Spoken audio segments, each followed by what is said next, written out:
A Different Home by Tana Reiff. Chapter 1. Leaving Home. High over Cuba, 1962.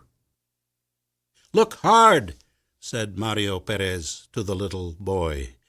"You can still see the sugarcane fields." He pointed out the airplane window. Mario had to speak loudly over the plane's engines. He pulled the boy close to the window.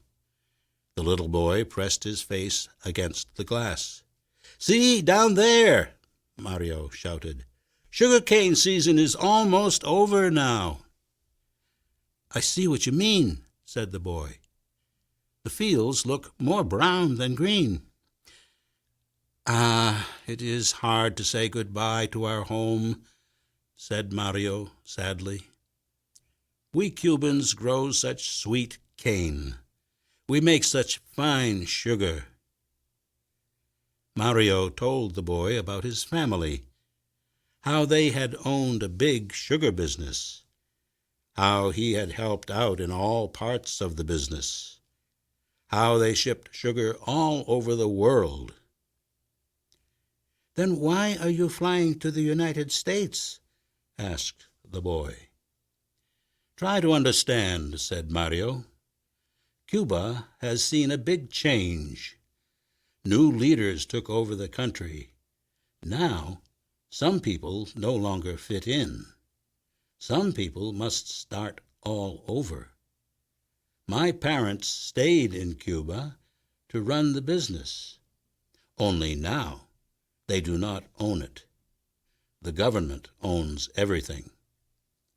My parents sent me to work in the U.S. They say I will be better off. Maybe they will come later. What about you? Why are you flying to the U.S.?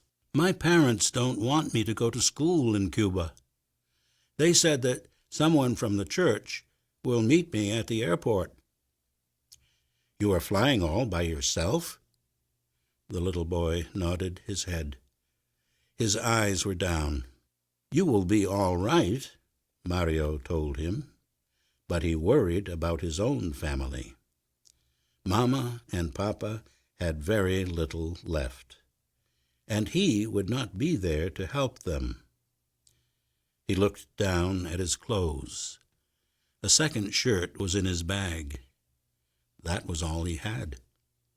In Cuba, before Castro took over, he had lots of clothes. He had everything he ever needed. He knew life would be different now. Mario turned his head toward the window. With each passing second, the island of Cuba grew smaller. Before long, Cuba was a tiny dot in the ocean. A few seconds later, it was gone.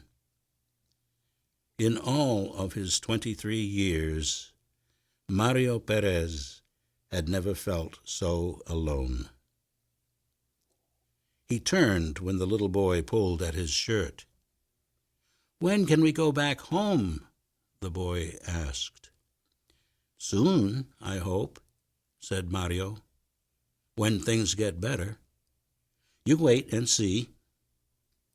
He wanted to give the boy hope, but deep in his heart, he was afraid things might only get worse.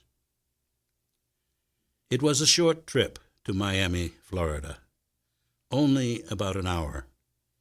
The plane touched ground with a hard bump, and then it rolled slowly and smoothly to a stop.